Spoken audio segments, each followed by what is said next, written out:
Greetings, fellow shut-in. I'm Louise Palanker, and this is Quarantainment. You know those shots on TV shows like from inside a cupboard or a refrigerator? I figured out how they do that. Yeah, I just had my camera inside my refrigerator. Pretty good lighting. I've got some Cokes. I've got some brown sugar. Look, I got some yogurts. This is a staple. I've got Coffee Mate. This is called Delight French Vanilla. This is in lieu of Starbucks. You have to become your own flavored coffee barista. I've got that. It's called White Chocolate Mocha from Lucerne. I've got some egg salad and the Chobani. That's one fine yogurt right there, the Chobani blueberry. And then if you come over here to this part of my pantry, bagels and bananas. I can pretty much subsist on bagels and bananas. You gotta wash your bananas though. Don't wash your bagels. Oh, I want to show you my rigging, because a lot of folks like you and me have done some home rigging. Oh, there's one fine man right there, Gavin Newsom. Yeah, that's some heaven. If you look closely at the faces, specifically the eyes, which eyes are, of course, the window to the soul, they're also the window to the reflection of people's newly purchased ring lights. So what happens is it plugs into your USB, and then I've got mine rigged thusly. I've got it hanging from a door handle, because lighting, as you know, has to be specifically targeted towards your face, ideally. You turn it on. You do need to plug it in. That's key. So I've got some window lighting. And here we go. We're going to start with podcasts. Back in 2000, if I had told you that in the year 2020, Joe Biden will be doing a podcast from his basement, you would have said, that's a little sad. And in the year 2020, there's still going to be podcasts? But in the year 2000, if I had told you that our dystopian future involves a Russian psychopath who installs a moronic puppet mobster into the White House propped up by criminal party loyalists who are maniacally dismantling our systems of government and our health and safety infrastructures to the point where all Americans are hiding in isolation from a virulent pandemic, and Joe Biden saves the world with a podcast from his basement, you'd be like, God's a pretty good writer. So yes, Joe Biden has a podcast called Here's the Deal. No joke, it's fantastic. Refreshing is not a big enough word to describe how it feels to listen to bright, informed, and well-intentioned citizens intelligently and thoughtfully discussing issues, history, and potential solutions. It's conversational, it's warm, it's like floating on a life raft in a bowl of chicken soup. Guests have included John Meacham, Amy Klobuchar, and Jay Inslee. Listen, this is what leaders actually sound like. I want to recommend a book I read a few years ago and will never be able to forget. It's called The Invisible Wall, a love story that broke barriers by Harry Bernstein. The book was written in 2008 by a man who was writing about his British childhood in the early 1900s. You quickly realize that you are reading a first-hand account of life before World War I. Harry wrote this book at the age of 93, recalling the small English mill town where he grew up on an unremarkable little lane, but for the fact that Jews lived on one side of the road and Gentiles on the other. Rarely the twain did meet, until Harry's sister Lily fell in love with Arthur, the boy across the street. This is a beautifully poignant memoir that puts you in this town, on this lane, and in the emotional turmoil of little Harry attempting to navigate a path between his loyalty to his tradition and his devotion to his sister, and his awakening understanding that love crosses streets and stereotypes and ultimately pulls us all closer together. Oh, my cousin Jimmy's calling. So you want to be our special guest on Quarantainment? Sure. Because I understand you've been doing a lot of quarantining yourself. I have. The number one undisputed top Quarantainment recommendation would be Ozark on Netflix. No matter what, you must at all costs avoid spoilers, because literally the first entire 3 seasons, 30 hours worth of programming, really does kind of all lead up to the last 30 seconds of season 3. And it's so mind-blowing that you absolutely cannot allow anyone to spoil it for you before you've watched yourself. It's just some of the greatest writing, acting, action, suspense. I don't understand how I missed it. Like, I don't understand like how I let the first 2 seasons like pass me by. You know, Tiger King and Ozark have sort of been the 2 reference points for what people have been consuming during this period of quarantainment.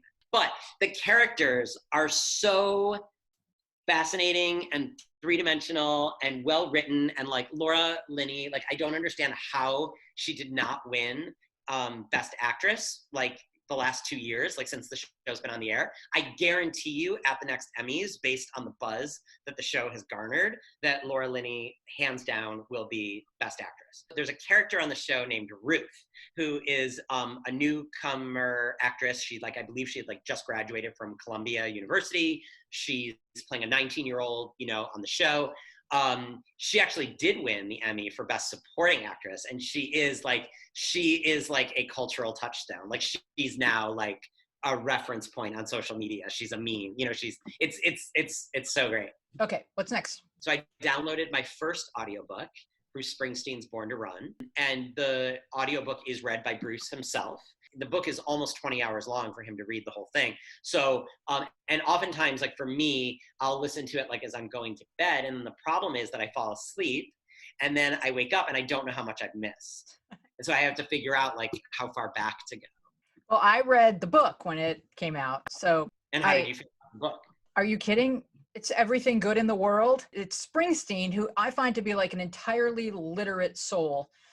His songwriting and then whenever I've heard him speak, and then of course this book, it's just a beautiful read about a fascinating, once in a generation personality who had a combination of gifts that we don't often find in the same person.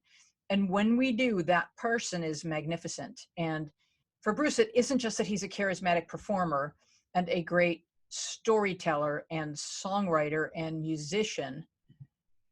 It's also that he has a business acumen, and he made some choices early in his career that a lot of young artists don't know to make until they're in their 50s and it's too late and someone else owns their catalog and what have you. And Bruce was able to control a lot of aspects of his brand that most people don't wrap their arms around until much later. And like, for example, he knew, like, if you look at any Bruce Springsteen album, the name on the album is Bruce Springsteen. That is all it says. And yet when he's touring, he gives complete and total co-credit to the E Street Band. He knew enough to know that he didn't need to be a band member in a recording sense. He needed to be a band member in a touring sense. Like, where does this genius come from? I'm asking you. He had such a single-minded focus on what he wanted to achieve. I'm sure part of it, comes from that. And it makes me wonder, when I think about the timing on things, is like, I have no idea, but I actually wonder if the roadmap that Bruce wrote was at all the roadmap that Prince would follow a few years later at the age of 18, when he would go to Warner Brothers and insist that he would have complete control over his work, that he had that foresight as well. But one thing that's really interesting about Bruce is like, when you think about like how strong of an identity Bruce Springsteen has created for himself in terms of the brand, right? And the voice with which he speaks. And yet, what's fascinating is that you could probably count on one hand the number of sit-down interviews that Bruce has done over the course of his, 50-year career.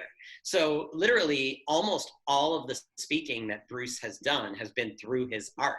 So it's kind of interesting that he's been able to cultivate the relationship he has with his fans without like talking to them through social media the way like today's young stars and starlets do. No, he never did interviews, because I was in the interviewing business during that time period, as you know, with Rick Dees and with Premier Radio Networks. Everyone else you interviewed multiple times, but I've never met Bruce Springsteen. He knew enough to know I don't need to do that. And I think you have to know how good you are to make that call at such a young age, because most artists are so eager to get a record deal, to get signed, that they're not going to say no to anything that's advised. Right. Well, so here's the thing real quickly also, if people want to go down the Bruce rabbit hole, a couple other things I would recommend for Quarantainment. So one, I did not watch this in Quarantainment. I watched it in the theater, but there was a little known movie that came out 6-9 months ago called Blinded by the Light. I love it. You know what it's about? Oh, I watched it. You watched it, right. Yeah. So interestingly, going into the theater, I was like, oh my God, this is going to be the best thing I ever see. And it takes a little while for the film to get going, but by the end, I was like, oh my God, this is so great. So I would recommend that.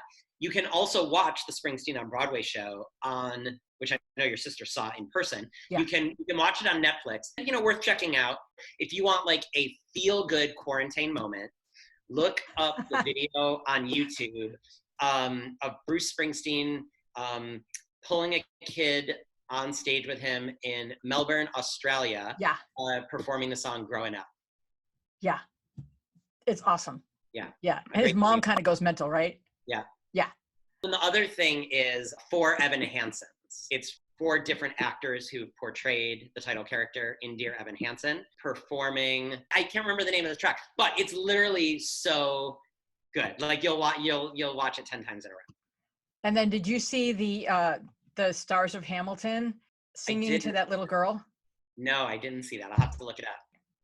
Excellent. All right, let's close with something I think that you're a little bit responsible for creatively. Well, I had an idea several years ago and then finally just decided to launch it for fun a little over a year ago, which was a feature Instagram account called Hot Dudes in Airports. So it'll give you 10 seconds of amusement a day, hopefully. So I do one new post every day. I have a core group of devotees that follow the account, and I've met really interesting people that I don't know in person, but they've become like sort of Instagram friends. You can see like a couple days ago, it was National Pretzel Day.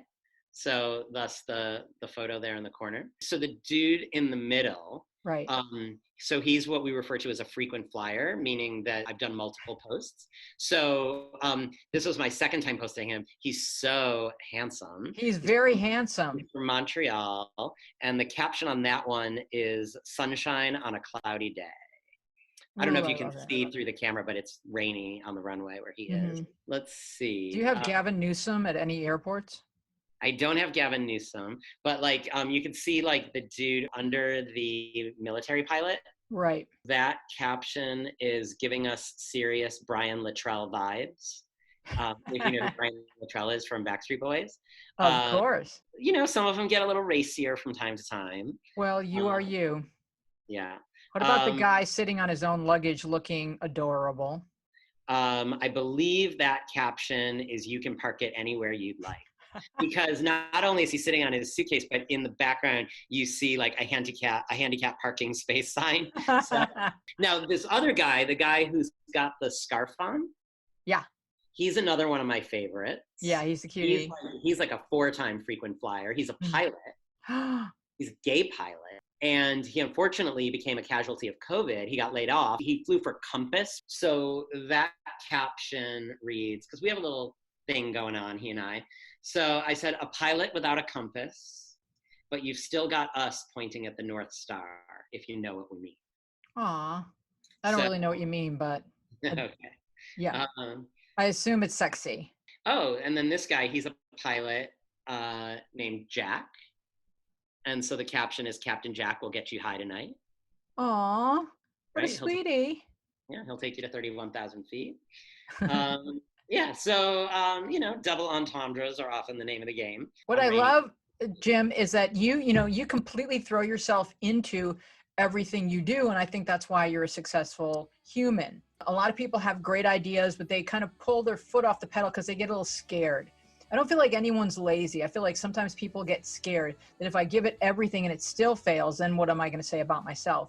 But you know that in order to succeed, you have to take the chance of failure, and that doesn't make you a failure. It just makes like that was a learning experience. Let's see where else should we direct ourselves? But you just throw in, and you've been doing that since you were a little boy, and I really commend that quality. Well, thank you. And thank you for calling and being our guest on Quarantainment. You're welcome.